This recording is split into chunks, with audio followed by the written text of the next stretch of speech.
I've told this story to exactly 3 people. My therapist told me to forget it. My sister told me I was sleep deprived. And my coworker, Marcus, the only one who was there that night, he doesn't talk about it.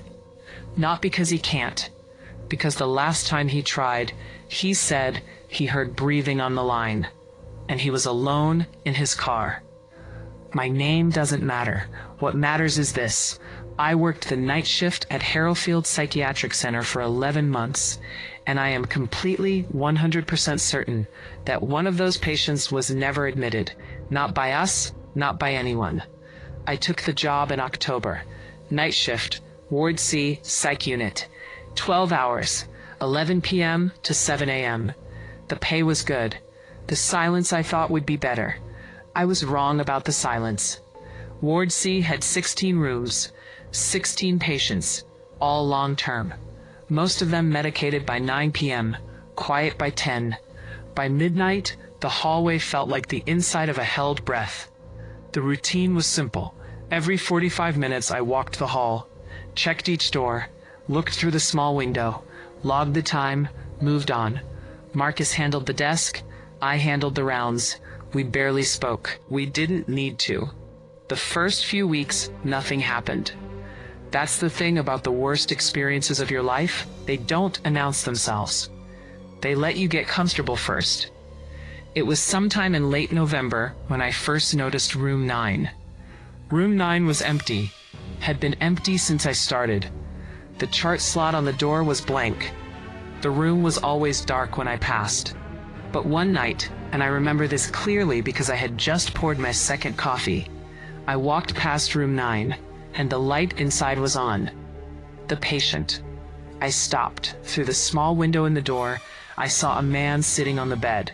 He was thin, very thin, wearing a patient gown, hands folded in his lap, staring directly at the wall across from him, not moving, not rocking, not making a sound, just sitting. I went back to the desk, asked Marcus about room 9. He didn't look up from his monitor. Room 9 is empty, he said. I told him there was a man in there. He looked up then. We walked back together. The light in room 9 was off. The room was empty. Marcus laughed it off, said I was tired.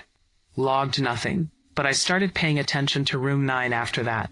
And here's what I noticed. Slowly, over the next 3 weeks, the man was always there between 2 a.m. and 3 a.m., always sitting in the same position, always staring at the same wall.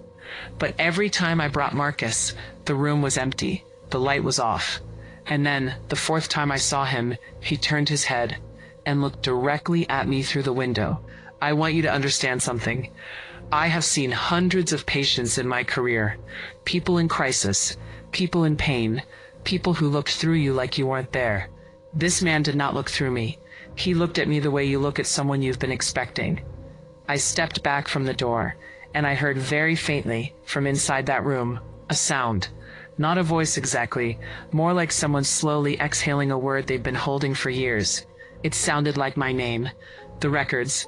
I am not a person who panics, so I did what any rational person would do. I started going through the records. Harrowfield had been open since 1987, Ward C specifically, since 1991. I requested the full admission history for room 9. The administrator looked at me strangely when I asked, "Why room 9 specifically?" she said. "Tracking room usage efficiency." She handed me a thin folder. Room 9 had housed exactly 4 patients in 30 years. The last one, a man named Daniel Eves, had been discharged in 2019. Diagnosis: severe dissociative disorder. Primary symptom on intake form: patient reports seeing a figure in mirrors and windows that follows him between locations. Patient is convinced the figure knows his name. I read that line 3 times. Then I turned to the last page of Daniel's file.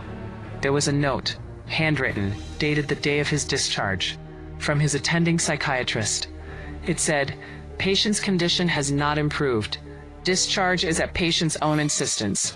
He says the figure told him it was time to move on. He says it found someone new. Below that, clipped to the page, was a photograph. A Polaroid, old, slightly yellowed. It showed room 9.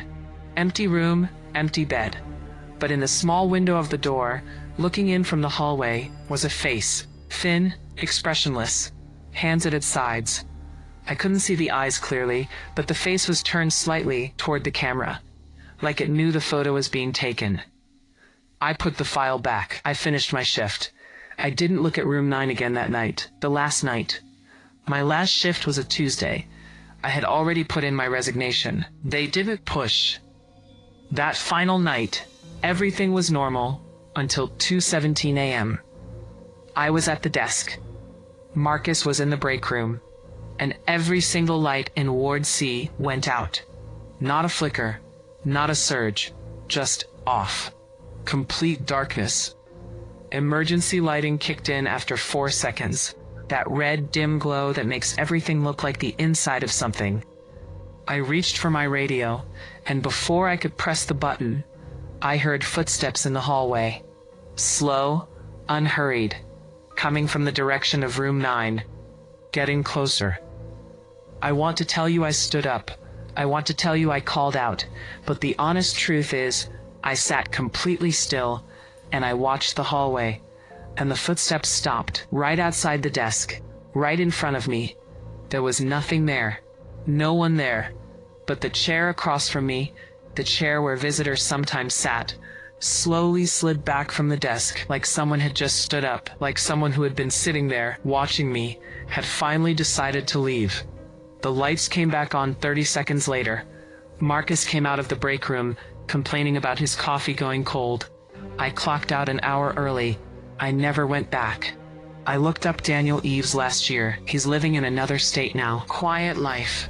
I found an old forum post from his account, dated 2021. Someone had asked him about his time at Harrowfield. He replied with 4 words. Did it follow you? Nobody had answered him. I made an account. I typed a reply. I sat there for a long time staring at it.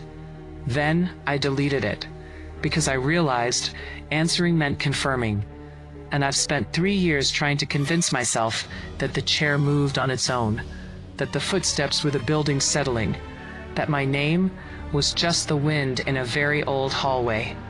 Most days, I almost believe it.